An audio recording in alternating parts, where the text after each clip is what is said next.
साथियों नमस्कार। हम आपका स्वागत करते हैं आपके अपने YouTube चैनल अमित कुमार तेवतिया पर।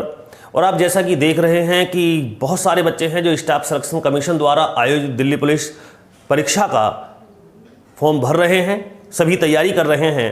और ऐसे में आवश्यकता है कि एक थ्योरी ना पढ़ा करके बच्चों को वन लाइनर क्वेश्चन सौंपे जाएं।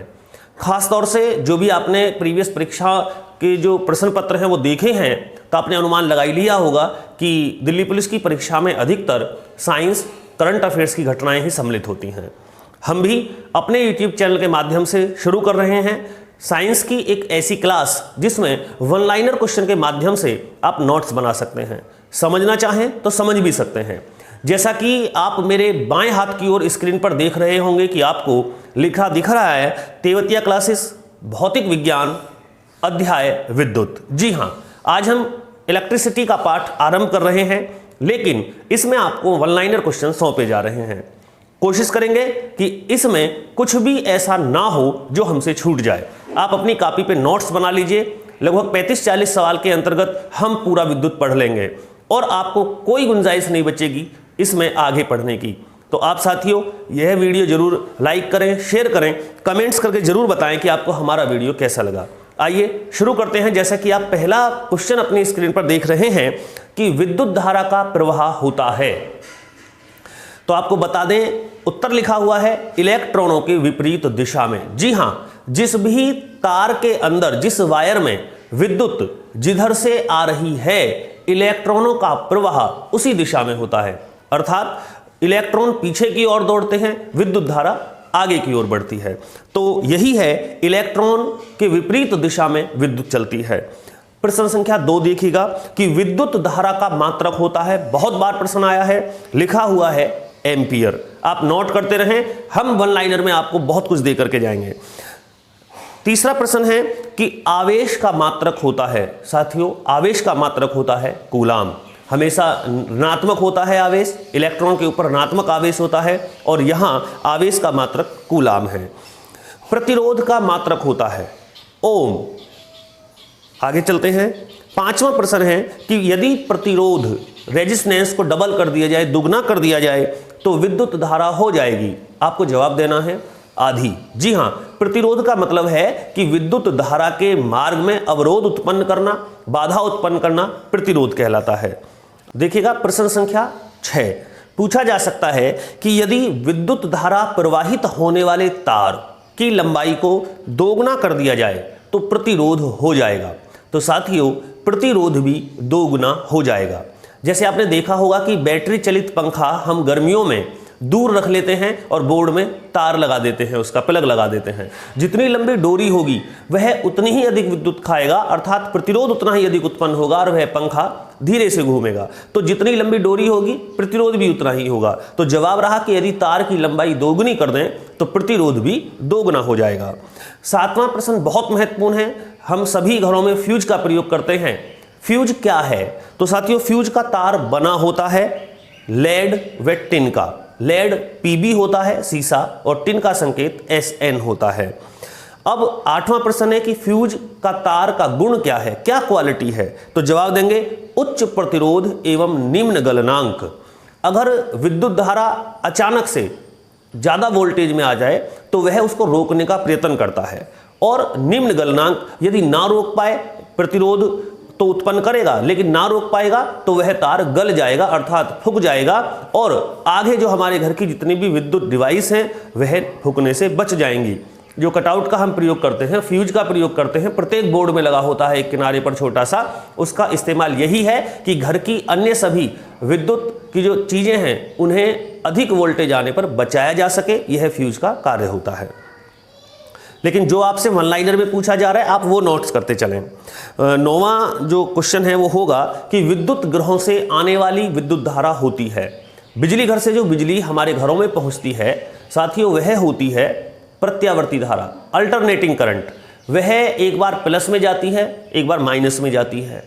वह एक बार आएगी, एक बार भगेगी, लेकिन उसकी जो स्पीड है वो इतनी होती है, आना जाना होता है कि उसको हमारी आंखें नहीं देख पाती हैं। तो यह ऋणात्मक और धनात्मक दोनों रास्तों पे चलती है। इसीलिए जैसे ही अगर कोई बिजली को पकड़ लेती है किसी को, तो जैसे वो ऋणात्मक वे में जाती है, नेगेटिव पॉइंट पे जाती है, तो उसको छोड़ देती है, झटका लगता है। वहीं 10वां प्रश्न आप देख रहे हैं कि बैटरी से प्रवाहित होती है। जवाब रहेगा दिष्ट धारा, अर्थात यह डायरेक्ट करंट है और डायरेक्ट करंट एक ही दिशा में होता है, एक दिशा में बहता है। इसको एक दिशीय विद्युत धारा भी बोलते हैं। यह केवल धनात्मक होता है। 11वें प्रश्न पे ध्यान दें। पूछा जा सकता है कि डीसी को एसी में परिवर्तित करता है, डायरेक्ट करंट को अल्टरनेटिंग करंट में कौन सी युक्ति बदलती है? हमें जवाब देना है इन्वर्टर। 12वें प्रश्न पर देखिएगा, एसी को डीसी में बदलने वाली युक्ति दिष्टकारी। जी हां, इसे हम रेक्टिफायर बोलते हैं। इन्वर्टर और रेक्टिफायर दोनों ही एक दूसरे के विपरीत कार्य करते हैं और बहुत सारे पेपरों में प्रश्न आया है, लेकिन आपको वहां दिष्टकारी लिखा मिलेगा। इसे ही हम जो है अंग्रेजी में दिष्टकारी को ही रेक्टिफायर बोलते हैं। यह एसी को डीसी में कन्वर्ट करता है। मोबाइल के चार्जर में भी लगा होता है और जितनी भी विद्युत युक्तियां हैं, जितनी भी विद्युत डिवाइस है, पंखा है, फ्रिज है, कूलर है, टेलीविजन है, सभी में रेक्टिफायर का प्रयोग होता है। आगे देखिएगा कि निम्न वोल्टेज को उच्च वोल्टेज में परिवर्तित करता है। जवाब हमें देना है step up transformer. Step up मतलब ऊंचाई, जो वोल्टेज को ऊंचा कर दे, उच्च कर दे, अधिक कर दे, तो वह ऊंचाई ट्रांसफार्मर है। ट्रांसफार्मर का कार्य होता है वोल्टेज में परिवर्तन करना, कम को अधिक और अधिक को कम करना। लेकिन दो प्रकार के ट्रांसफार्मर हैं। फैराडे ने ट्रांसफार्मर का निर्माण किया, एक ऊंचाई ट्रांसफार्मर है, एक अपचाई ट्रांसफार्मर है। आप अगला सवाल देखेंगे कि उच्च वोल्टेज को निम्न वोल्टेज में परिवर्तित करता है स्टेप डाउन ट्रांसफार्मर। यह वोल्टेज को कम करता है। 15वां प्रश्न है कि विद्युत की चालकता सर्वाधिक होती है।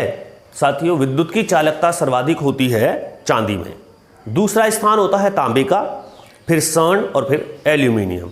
इनमें क्रमागत तरीके से विद्युत की चालकता दर्शाई गई है। यदि बात करें 16वें प्रश्न की, तो लिखा हुआ है, प्रश्न पूछा जा सकता है कि ट्रांसफार्मर किस सिद्धांत पर कार्य करता है? तो यह सिद्धांत पर कार्य करता है फैराडे के प्रेरण सिद्धांत पर। नोट्स बना लीजिएगा, कुछ नहीं रखा है। मोबाइल में समय खराब करने से कुछ लाभ नहीं होगा। ये फ्री फायर है, पबजी है, ये गेम चलते रहेंगे, जीवन भर चलते रहेंगे। बहुत कम समय है, कोशिश कर लीजिए। अगर दिल्ली पुलिस में लगना है तो उसकी तरह प्रयत्न भी करें। बहुत आसान नहीं होता है परीक्षा ये पास करना। बस फॉर्म भर दिया, कुछ फॉर्म भर के ही समझे बैठे हैं कि तुम तो दीवानजी बन गए, ऐसा नहीं होता है। मेहनत कीजिएगा। 17वां सवाल देखें, मानव शरीर होता है, जवाब है विद्युत का सुचालक। जी हाँ, जो ह्यूमन बॉडी है उसमें बहुत सारे खनिज होते हैं, लवण होते हैं और इन्हीं के कारण यह विद्युत का अच्छा सुचालक होता है। 18वां सवाल, आसुत जल होता है विद्युत का कुचालक। लेकिन जल तो विद्युत का सुचालक है, लेकिन यहां आया है डिस्टिल वाटर, जो आसुत जल है। आसुत जल अर्थात जो खनिज लवण रहित है, परंतु हमारे हैंडपंप में, कुओं में, तालाबों में या वर्षा का जल, सभी जो भी हम जल आमतौर पर देखते हैं अपने आसपास, वह विद्युत का सुचालक होता है। अतः प्रयोग करने की आवश्यकता नहीं है, क्योंकि इसमें विद्युत प्रवाहित होती है। कारण है खनिज लवणों की अधिकता के कारण। लेकिन जो डिस्टिल वाटर है, जो खनिज लवण रहित है, वह विद्युत का कुचालक होता है। 19वां प्रश्न है कि अर्धचालक होते हैं। साथियों, अर्धचालक होते हैं सिलिकॉन और जर्मेनियम। 3 प्रकार के चालक हैं। एक है चालक जो उच्च चालक है, एक है अर्धचालक और एक है जो बेड कंडक्टर है जिसमें बिजली नहीं चलती है, कुचालक। चालक, कुचालक और अर्धचालक। तो अर्धचालक जो है वो सिलिकॉन और जर्मेनियम है। लेकिन अब कैसे पता लगेगा कि अगर मान लीजिएगा कि अगर 10 वोल्टेज हम दे रहे हैं सिलिकॉन के तार को, तो जहां हमें प्राप्त करना है वहां बहुत कम वोल्टेज आएंगे, बाकी वोल्टेज वो स्वयं खर्च कर लेता है, खत्म कर देता है। तो इसीलिए वह अर्धचालक कहलाएगा। जितना वोल्टेज दे रहे हैं उससे आधा ही मिल रहा है।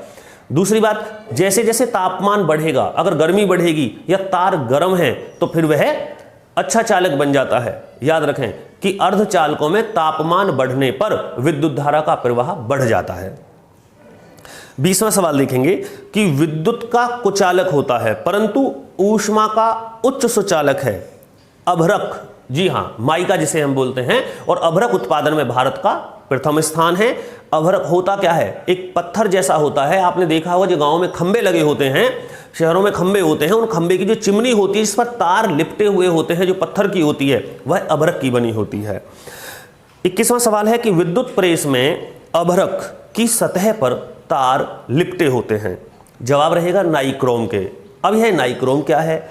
नाइक्रोम है निकेल और कोबाल्ट दोनों का मिश्रण। चलिए 22वां प्रश्न है, वो बताता है कि विद्युत हीटर के विषय में है। जो हीटर की प्लेट होती है, हीटर चलाते हैं गांव में अधिकतर, तो विद्युत हीटर की जो प्लेट है वो किसकी होती है? प्लास्टर ऑफ पेरिस की। यहाँ प्लास्टिक लिख गया है, आप इसको प्लास्टर पढ़ें। प्लास्टर ऑफ पेरिस की प्लेट पर कुंडली जो गूंज होती है वह होती है नाइक्रोम की, उसको भी हम निकेल और कोबाल्ट बोलते हैं। 23वां जो प्रश्न है, विद्युत बल्ब में भरी होती है, बहुत बार सुना होगा, ऑर्गन। जी हाँ, बहुत से कहते हैं कि निर्वात होता है उसके अंदर, निर्वात नहीं होता, उसमें ऑर्गन गैस होती है और वह किसी के साथ भी क्रिया नहीं करती क्योंकि ऑर्गन एक उत्कृष्ट या नोबल गैस है। बल्ब का तंतु बना होता है, जो विद्युत बल्ब है उसका जो तंतु है, जो उसमें गूंज होती है, वह टंगस्टन की होती है। टंगस्टन का जो गलनांक है वो बहुत उच्च होता है, 3500 डिग्री सेल्सियस लगभग। तो टंगस्टन का बना होता है और देगाना खान राजस्थान से टंगस्टन धातु प्राप्त होती है, इसका जो संकेत है वो W है। 25वां प्रश्न है, ट्यूबलाइट या CFL में भरी होती है। तो CFL में भरी होती है पारावाष्प, लेकिन इसके साथ ऑर्गन भी मिक्स होता है, लेकिन पारावाष्प विशेषतः पूछा जाता है। ट्यूबलाइट के जो अंदर की परत होती है, बाहर से ट्यूबलाइट चिकनी होगी, अंदर से खुरदरी होती है, कारण होता है कि उस पर लेपन किया जाता है फास्फोरस का। 27वां सवाल देखें, एलईडी में जो लाइट एमिटिंग डायोड जिसको हम बोलते हैं, अब ज़्यादातर सभी हर जगह एलईडी का हम प्रयोग करते हैं विद्युत बल्ब की जगह। इसके अंदर क्या भरा होता है? इसके अंदर ना ऑर्गन होती है, ना पारावाष्प होती है, कुछ भी नहीं होता है। ये इसके अंदर खाली होता है, एलईडी में कोई भरा नहीं होता है, छोटे छोटे बल्ब लगे होते हैं। वहीं यदि पूछा जाए कि विद्युत की जो खपत है, जो बिजली की खपत है, वो सबसे अधिक किस में होती है, तो साथियों सबसे अधिक जो विद्युत खपत है वो होती है विद्युत बल्ब में और सबसे कम एलईडी में। क्रम देखिएगा, एलईडी सबसे पहले है, सबसे कम विद्युत खाती है, CFL दूसरे स्थान पर है, ट्यूबलाइट तीसरे स्थान पर है और चौथे नंबर पे बल्ब है। तो यह बढ़ता हुआ क्रम है विद्युत की खपत का। सबसे कम एलईडी विद्युत खपत करती है और सबसे अधिक विद्युत बल्ब करता है। विद्युत बल्ब में तो केवल 5 से 6% ही ऐसा है जिसका प्रकाश में प्रयोग होता है, बाकी ऊष्मा के लिए होता है, तो इसलिए विद्युत बल्ब सबसे अधिक बिजली खाता है। 29वां प्रश्न देखें कि भारत में सामान्य घरेलू विद्युत होती है। तो जो सामान्य घरेलू विद्युत है वो 220 वोल्टेज हमें प्राप्त होता है अपने घर के कामकाज के लिए और 50 हर्ट्ज आवृत्ति होती है। 220 वोल्टेज तो अधिकतर लोग जानते हैं, 50 हर्ट्ज नोट कीजिएगा। विद्युत धारा की उपस्थिति एवं दिशा को दर्शाता है। जवाब है गैल्वेनोमीटर। क्वेश्चन संख्या 30, 31 और 32 वेरी वेरी इंपॉर्टेंट है, नोट कर लीजिएगा। विद्युत धारा की उपस्थिति एवं दिशा को गैल्वेनोमीटर दर्शाता है।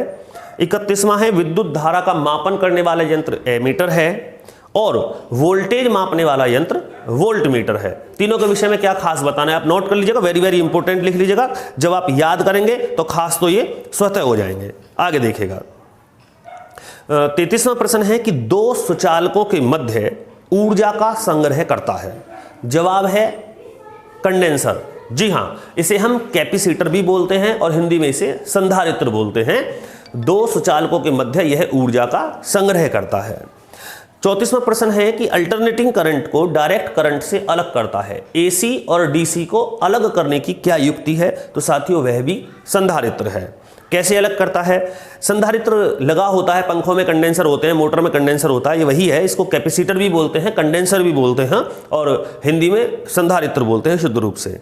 तो यह DC को रोकता है और AC को जाने देता है। प्रश्न पूछ ले कि बताइए संधारित्र कौन सी धारा का जो है बहने देता है, तो यह AC को बहने देता है और जो डायरेक्ट करंट होता है उसे रोक लेता है। तो इसी प्रकार से यह AC और DC को अलग करता है।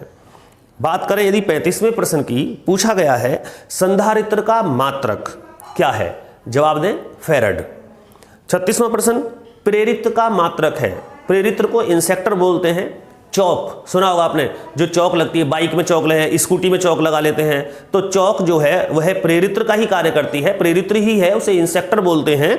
और यह भी AC DC को अलग करता है। जी हाँ, यह प्रेरित्र और संधारित्र दोनों एक दूसरे के विपरीत कार्य करते हैं। जब आप विस्तार से पढ़ेंगे तो जान लीजिएगा, लेकिन मैं आपको बता रहा हूं क्योंकि बहुत कम समय में विद्युत का पूरा पाठ कराना एक बड़ी चुनौती होती है, लेकिन बहुत आसानी के साथ कोशिश की गई है कि आपको सभी के सभी प्रश्न सौंप दिए जाएं। अब आप बताइएगा कि विद्युत में ये नहीं पूछ सकते, ये नहीं पूछ सकते हैं, क्या पूछ सकता है? कोई प्रश्न छोड़ा हो तब ना। सभी प्रश्न आप हमारी इस वीडियो के माध्यम से विद्युत के ले चुके हैं। पुराने पेपर उठा लीजिए, चाहो तो आप एसएससी के सभी पेपर देख लीजिए और उन पेपरों में प्रश्न देखिएगा जो विद्युत के आए हुए हैं, यही पूछा जाएगा जो बताया जा रहा है, यही प्रश्न होते हैं। प्रेरित्र का मात्रक होता है हेनरी। जी हाँ, फेरेड और हेनरी तो सब इंस्पेक्टर के हर दूसरे तीसरे पेपर में आते थे, यूपी पुलिस में भी। तो प्रेरित्र का काम क्या है? जैसे भी आपने संधारित्र में पता लगाया है कि वो एसी को बहने देता है, उसी प्रकार से जो प्रेरित्र है वो डीसी को बहने देता है, एसी को रोक लेता है। जी हाँ, तो प्रेरित्र और संधारित्र दोनों एक दूसरे के विपरीत हो गए। संधारित्र होगा कैपेसिटर और प्रेरित्र होगा इंसेक्टर। मात्रक फेरेड और हेनरी।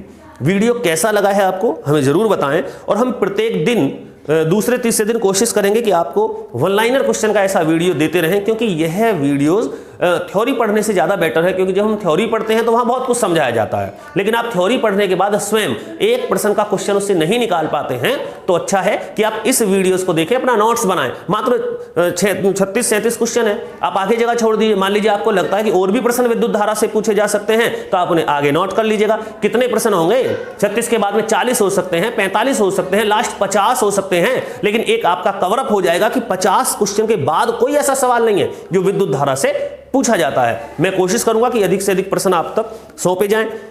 वीडियो को लाइक करना बिल्कुल ना भूलें, शेयर करें, सब्सक्राइब करें चैनल को। और यूट्यूब चैनल आप देख ही रहे हैं, लिखा भी हुआ है अमित कुमार तेवतिया पर। फिर आपसे मुलाकात होगी, मुझे अनुमति दीजिए, बहुत जल्द अगला वीडियो लेकर तैयार है। बस वो भी ये मान लीजिएगा कि हम परसों पल्ले दिन में उसको चुंबकत्व के विषय में है, बहुत कम प्रश्न है, आपको जरूर प्रोवाइड करा देंगे। ठीक है, अब आपका कार्य है पढ़ना शुरू करें, इन्हें पढ़ें और याद करें। मुझे अनुमति दें ताकि मैं आपकी सेवा में पुनः उपस्थित हो सकूं, मैं भी अपना कार्य करूं। जय हिंद, जय भारत।